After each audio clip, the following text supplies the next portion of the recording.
Assalamualaikum warahmatullahi wabarakatuh. Waalaikumsalam warahmatullahi wabarakatuh. A'udzu billahi minasyaitonir rajim. Bismillahirrahmanirrahim. Ya hadrati Rasulillah Muhammadin sallallahu alaihi wasallam. Summa khususan ila Syekh Hajar Al-Asqalani wa ila Syekh Al-Badani wa ila masyayikhina wa asatidina wa muallimina. Al-Fatihah. A'udzu billahi minasyaitonir rajim. Bismillahirrahmanirrahim. Alhamdulillahi rabbil alamin. Ar-Rahmanir Rahim. Maliki yaumiddin. Iyyaka na'budu wa iyyaka nasta'in. Ihdinas siratal mustaqim. Siratal ladzina an'amta 'alaihim ghairil maghdubi 'alaihim waladdallin. Amin. Bismillahirrahmanirrahim. Qala al-musannifu rahimahullahu ta'ala wa nafa'ana bihi wa bi'ulumihi fid dharain amin. Bismillahirrahmanirrahim. Melanjutkan penjelasan dari makalah yang keempat. Makalah yang keempat kemarin diceritakan dari sahabat Abu Bakar As-Siddiq. Beliau berkata, Abdul-Madu khamsun Wassudujulaha khamsun. Hal-hal yang membuat gelap itu ada 5. Begitu juga penawarnya, atau yang bisa menerangi dari 5 kegelapan itu juga ada 5. Yang pertama, hubbud dunya dzulmatun.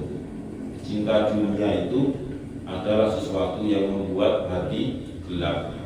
Hati gelap itu maksudnya adalah hatinya susah untuk menerima nasihat, menerima keimanan, dan menerima hal-hal yang positif itu menjadi susah. Itu yang disebut dengan dzulmatun.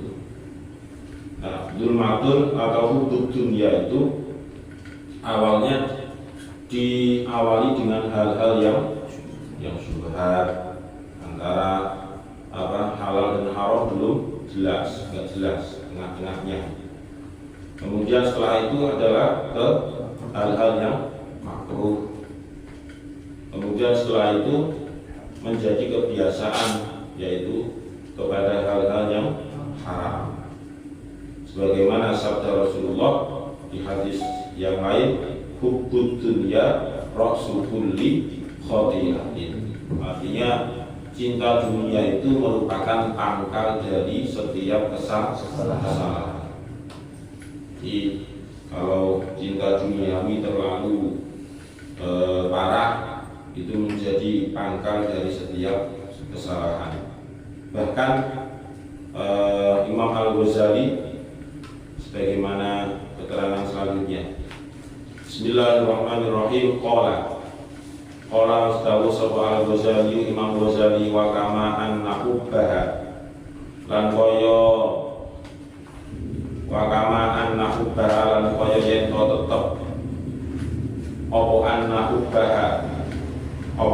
hubbaha sak temene seneng dunya, apa anna hubbaha sak temene seneng dunya iku raksu kulli khati'atin, pokoke saben-saben kesalahan.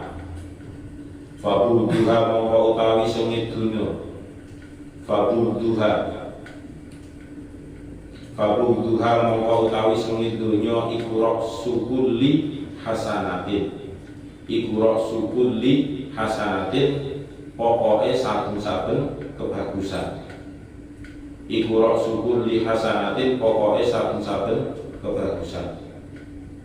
Nah, Imam Al-Ghazali akhirnya menjelaskan lebih lanjut. Nah, kalau hubbud dunya raksu kulli khati'atin, cinta duniawi itu merupakan sebuah pangkal dari setiap kesalahan, maka sebaliknya yang menjadi penawarnya adalah berarti sengit atau tidak suka terhadap duniawi itu merupakan sebuah pangkal dari setiap kebaikan. Gitu. Wasiraju utawi lampune laha mariku dunya iku at-taqwa. iku at-taqwa ay tegese al-ihtirazu ngreksa atau njaga ay tegese al-ihtirazu ngreksa atau njaga bita'atillahi kelawan taat maring Gusti Allah an uqubatihi saking siksane Gusti Allah an uqubatihi saking siksane Gusti Allah. Ruwiya diceritakan apa annahu satemene Kanjeng Nabi Muhammad sallallahu alaihi wasallam iku ora dawuh sapa Kanjeng Nabi innaka satemene sira iku lan tada'a ora pisan-pisan bakal ninggal lan tada'a iku ora pisan-pisan bakal ninggal sira syai'an ing suwiji-wiji ittiqa Allahi krana wedi ing Allah azza wa jalla ittiqa Allahi azza wa jalla krana wedi ing Gusti Allah azza wa jalla illa kecuali akta paring sapa Allah ka ing sira illa kecuali akta paring sapa Allah ka ing sira khairon ing kang luwih bagus khairon ing kang luwih bagus minhu tinimbang syai rawang riwayataken bu ing hadis sapa Imam Ahmad wan Nasa'i lan Imam Nasa'i. Yang menjadi penawar dari hubud dunia menurut Abu Bakar yaitu at-taqwa wasirajulaha at-taqwa, yang bisa membuat terang dari hubud dunia itu adalah yaitu takwa kepada Allah Subhanahu wa taala. Al-ihtirazu bi ta'atillahi an uqubatihi, yaitu menjaga ketaatan kepada Allah. Setiap kita itu kalau sudah tertanam ketakwaan kepada Allah, tinggal menjaga ketakwaan tersebut. Karena yang namanya takwa itu ada kalanya kita bisa menjaga dengan baik, dan tentu ada kalanya juga tidak bisa menjaga dengan baik. Jadi seakan-akan itu menjadi fluktuatif gitu ya, kadang api, kadang juga tidak baik, kadang bagus, kadang turun dan sebagainya. Nah, kemudian hadisnya Rasulullah di hadis yang lain beliau bersabda innaka lan tad'a syai'an ittiqa Allahi azza wa jalla illa a'taka khairan minhu, yang artinya kamu itu tidak akan meninggalkan sesuatu yang akan menjadi istilahnya keyakinanmu, tidak akan meninggalkan sesuatu tersebut hanya karena takut kepada Allah.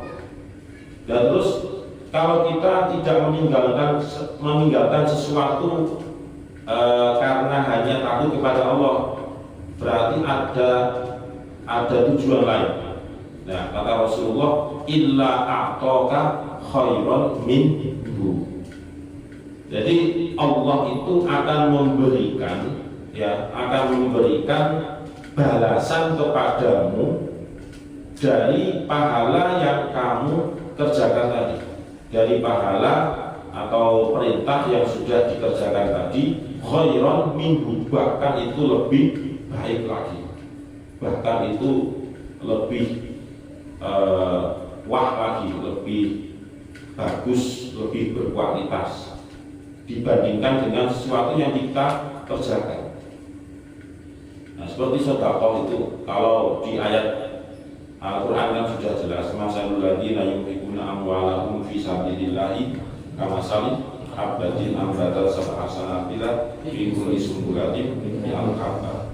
Nah, begitu juga tidak hanya sedekah, sebenarnya setiap ibadah yang kita lakukan itu ya tentunya illa a'taka khairan minhu. Allah itu membalasnya nggak main-main gitu. Kita melaksanakan sholat duha 2 rakaat dan kita biasakan berdoa Allahumma in kana rizquna fis samai fanzilhu wa in kana fil ardi fa'akhrijhu wa in kana mu'assiran fayassirhu wa in kana haraman fatahhirhu wa in kana ba'idan faqarribhu wa in kana ma'duman fa'ujidhu. Oh, pakai wa in kana Gusti Allah langsung ngeblokno. Jadi semua sisi itu terwakili semuanya, nanti Tapi kitanya kadang tidak menyadari akan hal itu, bahwasanya itu berkat dari doa yang diucapkan ketika sholat duha. Nah itu yang disebut dengan illa a'taka khairan minhu. Dengan bahasa lain, misalnya Nabi itu minta kepada orang tuanya untuk diberikan HP yang harganya 10 juta. Tetapi oleh orang tuanya karena beberapa pertimbangan, ya anakku ini kasihan jauh, komunikasi itu jauh lebih penting kata orang tuanya.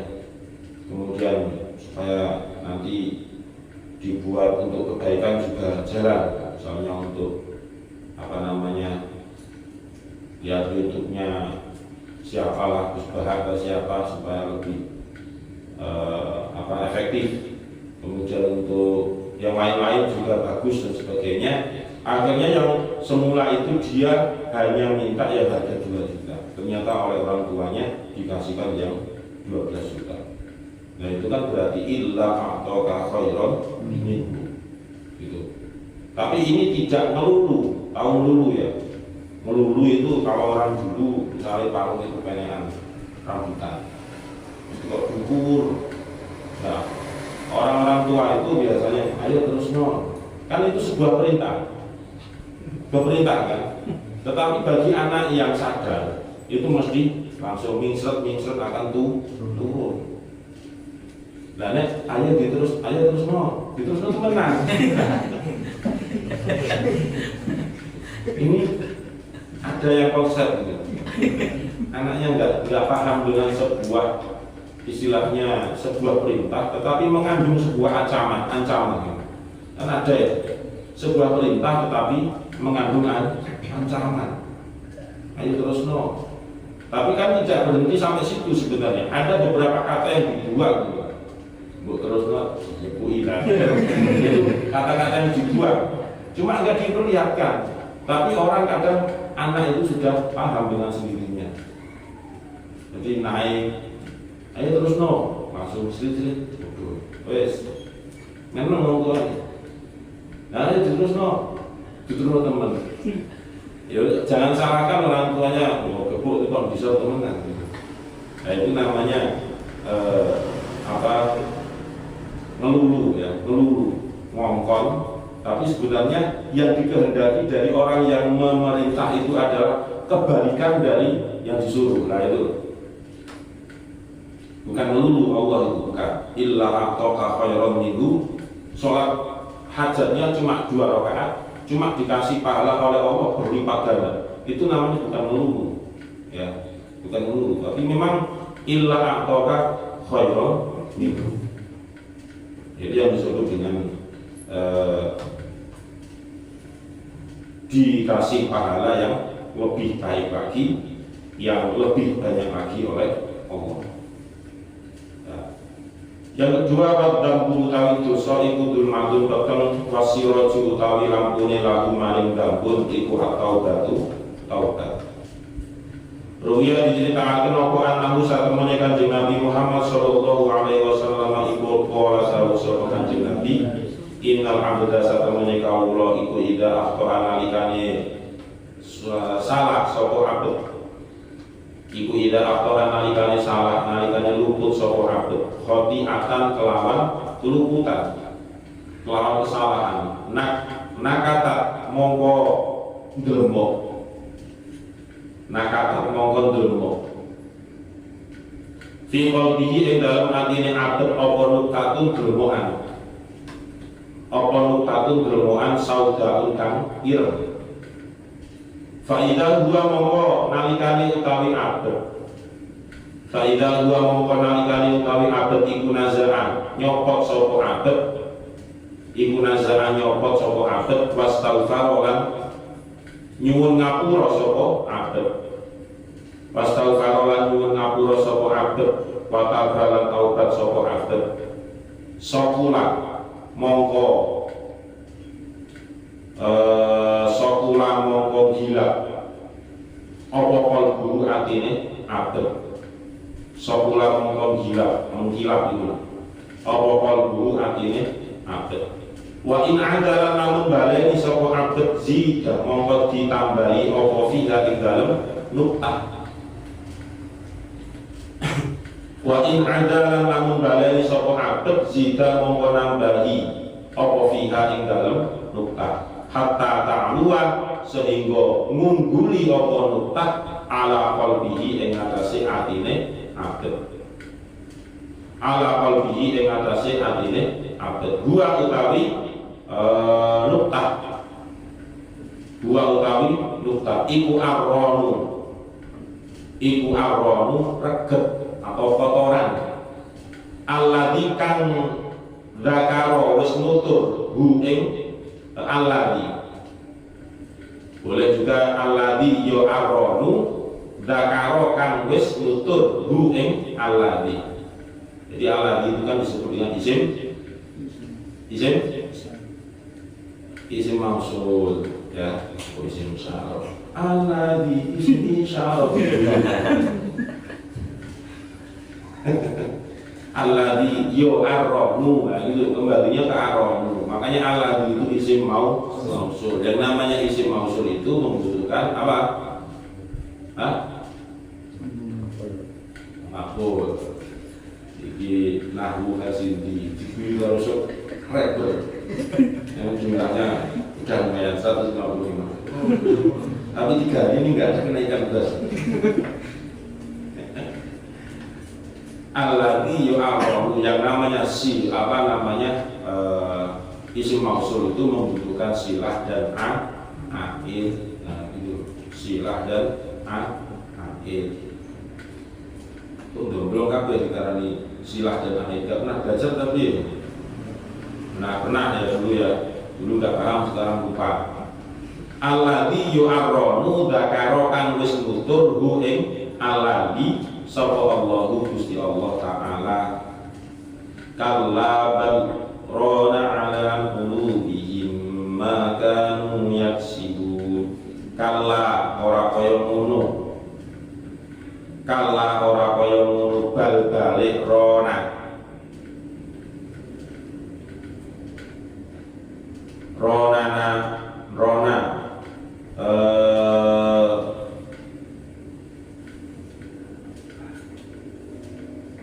coba Al-Quran dibuka dulu.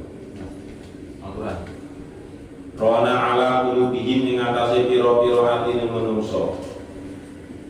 Ala qulubihim ing atase atine pira-pira manungsa. Ma barang kanu kang ono sapa manungsa iku yaksibuna padha nglakoni sapa manungsa. Apa ma barang kanu kang ono sapa manungsa iku yaksibuna padha nglakoni sapa manungsa. Rawan riwayataken ing hadis sapa al-Imam Ahmad, Imam Ahmad wa Tirmidzi wa Imam Tirmidzi wa Ibnu Majah lan Imam Ibnu Majah wa Nasa'i lan Imam Nasa'i wa Ibnu Hibban lan Imam Ibnu Hibban wal Hakim lan Imam Hakim. Apa artinya? Kebaikan. Sekali-kali tidak bahkan apa yang mereka kerjakan itu tak membantu di hati mereka. Berarti rona di situ artinya Bahkan. Bahkan itu artinya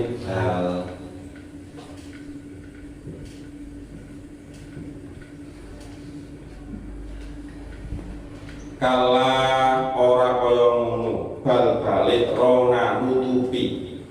Ya, nutupi berarti. Rona nutupi ala qulubihim ing atase pira-pira atine manungsa. Lah sing nutupi apa? Apa barang kanu kang ana apa sapa manungsa iku yaksibuna padha nglakoni sapa manungsa ing Nah gitu. Nah, yang berapa ini? Kedua ya. Wa dzambu dzulmatun, kata sahabat Abu Bakar. Dosa yang telah kita perbuat itu adalah sebuah hal yang bisa menjadikan hati kita itu menjadi gelap. Hati kita menjadi lebih atos susah menerima hidayah, susah untuk menerima nasihat, susah untuk menerima hal-hal yang positif. Nah, terus penawarnya dari dosa yang kita perbuat itu apa? Wasiraju laha atau batu. Wasiraju lahu, ya. Wasiraju lahu atau batu. Penawarnya yaitu taubat. Tabayatu butaubatan, artinya kembali. Kembali itu artinya kembali tapi dalam keadaan yang bersih. Jadi kalau kita sudah sadar banyak dosa, ya berarti kita harus bertaubat kepada Allah Subhanahu wa ta'ala. Nah, penjelasan mengenai wadambu dulmatun wasirojulahu at-taubatu. Ini oleh Syekh An-Nawawi Al-Batani diambilkan rujukan kepada hadis, artinya sebagai dalil penguat bahwasanya Rasulullah bersabda, innal abda idza akhta'a khati'atan. Seorang hamba Allah itu ketika melakukan yang namanya dosa, yang dilakukan itu adalah perbuatan yang salah menurut syariat, berarti kan itu dosa. Nakatat fi qalbihi nuktatun sauda'u. Maka setiap satu kesalahan yang menyebabkan dosa itu akan menimbulkan yang namanya, kalau dalam bahasa Jawanya disebut dengan gelemuan. Gelemuan itu sama dengan satu titik yang warnanya hitam. Titik di dalam hati yang melakukan dosa itu hatinya menjadi hitam. Istilahnya hati itu kita istilahkan kain putih yang bersih, kemudian ada satu titik dari spidol atau tinta lain.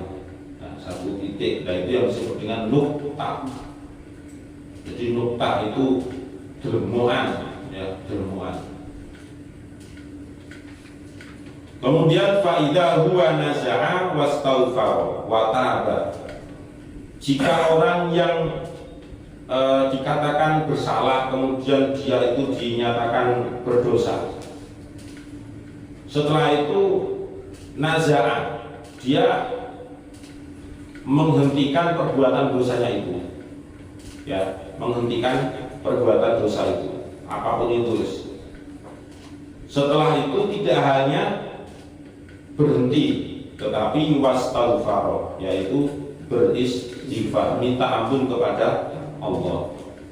Tidak hanya minta ampun kepada Allah, tetapi juga wataba, yaitu taubat kepada Allah. Artinya minta ampun itu sebagai sebuah permohonan maaf dari seorang hamba kepada Tuhannya. Kemudian taba qalbihi, maka bertambah banyak, hatta ta'lu ala qalbihi, bahkan istilahnya noda-noda hitam itu sudah tidak cukup ditampung di dalam hati, sampai tumpah-tumpah, sampai susuk-susuk, saking akhir. Nah, tumpahan-tumpahan itulah yang akhirnya disebut dengan ar-ronu, ya, ar-ronu. Ar-ronu ini akhirnya kalau dikaitkan di surat Al-Mutaffifin, ada firman Allah, kallabal rona ala qulubihim ma kanu yaksibun. Paham ya? Jadi disitulah manfaat adanya sakta. Coba kalau di situ tidak disakta, itu membacanya kan kallabal rona, karena lam sukun bertemu dengan ro, itu disebut dengan bacaan idgham mutaqarribin. Dengan adanya sakta itu akan terjaga yang namanya makna atau arti. Karena kalau dibaca kalabarrona itu akan menjadi tidak sekali-kali seperti itu. Barrona, dua kebaikan. Nah, beda kan? Kalau bal tetapi rona, menutupi ala qulubihim, di atas hati manusia, maka yang disebut sesuatu yang mana telah pernah diperbuat oleh manusia itu sendiri. Jadi rona disitulah yang disebut dengan nuktah tadi, kumpulan nuktah-nuktah, karena saking banyaknya sudah habis taubat, ternyata suatu saat dia lengah dan ikut hawa nafsunya, akhirnya setan juga bujuk terus. Akhirnya dari nuktah-nuktah itu muncul rona, sehingga rona tadi itu bisa menutupi hati dari orang yang penuh dengan noda-noda hitam tadi. Istilahnya noda-noda hitam itu adalah apa? Dosa sebenarnya. Ya, bersihkannya hati yang penuh dengan dosa itu bukan dicuci, disikat dengan sabun, ya tidak. Tentunya ya dengan minta ampun kepada Allah, mengucapkan istighfar, kemudian taubat. Kemudian setelah taubat itu ada perubahan yang dulunya terus maksiat, tahapan demi tahapan dia terus bisa mengurangi kemaksiatan, akhirnya bisa selesai maksiatnya dan bisa betul-betul hijrah dari yang semula penuh dengan maksiat, sekarang sudah belajar untuk selalu berbuat baik dan sebagainya. Nah, itulah yang diharapkan oleh wadambu dulmatun wasirojulahu at-taubatu. Nah, bisa dipahami ya. Jadi hadis Rasulullah ini sebagai dalil penguat dari kata-kata sahabat Abu Bakar. Yang kedua yaitu wadambu dulmatun wasirojulahu at-taubatu. Yang bisa kita petik adalah setiap kita melakukan sebuah kesalahan yang berkaitan dengan syariat, ya seharusnya tidak hanya istighfar saja, tetapi harus kita upayakan supaya ada perubahan lebih baik, supaya tidak mengulangi kesalahan yang sudah dilakukan, baik di masa lampau, kemarin dan sebagainya. Jadi hari demi hari itu terus diperbaiki lagi, diperbaiki lagi. Nah, kalau sudah diperbaiki lagi, nanti kecantol mana, terperosok di lubang yang sama, ya istighfar lagi, gitu. Istighfar lagi, terus taubat lagi, terus terperosok lagi, ya terus seperti itu. Jadi kotor dihapus, kotor dihapus, kotor dihapus terus. Tapi jangan sekali-kali punya niatan untuk mempermainkan yang namanya taubat kepada Allah Subhanahu wa Ta'ala. Harus dijaga betul. Semoga kita bisa menjalani apa yang positif dari pengajian ini dan kita bisa menjauhi yang sekiranya bagi kita adalah sebuah hal yang kurang baik atau yang negatif. Amin ya rabbal alamin. Wallahu a'lam bishawab. Al-Fatihah. A'udzubillahi minasyaitonir rajim. Bismillahirrahmanirrahim. Alhamdulillahirabbil alamin. Iyyaka na'budu wa iyyaka nasta'in. Shiratal mustaqim. Shiratal ladzina an'amta 'alaihim. Bismillahirrahmanirrahim. Subhanakallahumma wa bihamdika asyhadu an la ilaha illa anta astaghfiruka wa atubu ilaik. Subhanakallahumma wa bihamdika asyhadu an la ilaha illa anta astaghfiruka wa atubu ilaik. Subhanakallahumma wa bihamdika asyhadu an la ilaha illa anta astaghfiruka wa atubu ilaik. Semoga bermanfaat. Assalamualaikum warahmatullahi wabarakatuh.